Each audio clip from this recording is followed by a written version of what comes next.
Welcome to our channel. Today we how to fix socially responsible investing with Aspiration step by step clearly.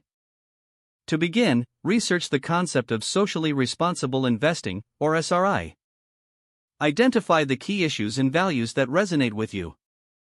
Explore various investment platforms that align with your ethical standards. Consider Aspiration as a socially responsible investment option. Start by visiting the Aspiration website. Create an account by providing the required personal details.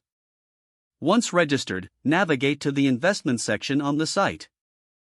Review the available investment portfolios that align with SRI principles. Analyze the impact metrics presented for each portfolio option. Select a portfolio that matches your values and financial goals.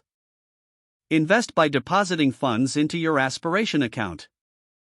Monitor your investments regularly to track performance and impact. Stay informed about changes in social responsibility standards and trends. Engage with the Aspiration community for ongoing discussions and insights. Adjust your investment strategy as needed to reflect your evolving values. Continue to learn about SRI to make informed investment decisions. If the page does not load, refresh the browser or try again in a private or incognito window. Make sure you are using the correct email address, then retype it carefully to avoid small typos. If your password is not accepted, use the reset option and create a new strong password you can check your spam folder for verification or security emails, then complete any requested confirmation steps.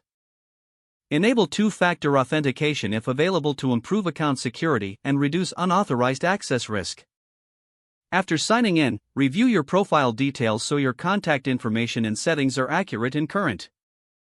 If you see an error message, note it down and try again after restarting your device and internet connection. Log out when you finish, especially on shared devices, to keep your account and payment information secure. If the page does not load, refresh the browser or try again in a private or incognito window. Make sure you are using the correct email address, then retype it carefully to avoid small typos. If your password is not accepted, use the reset option and create a new strong password you can remember. Check your spam folder for verification or security emails, then complete any requested confirmation steps. Don't forget to like this video and subscribe to our channel for more step-by-step tech guides.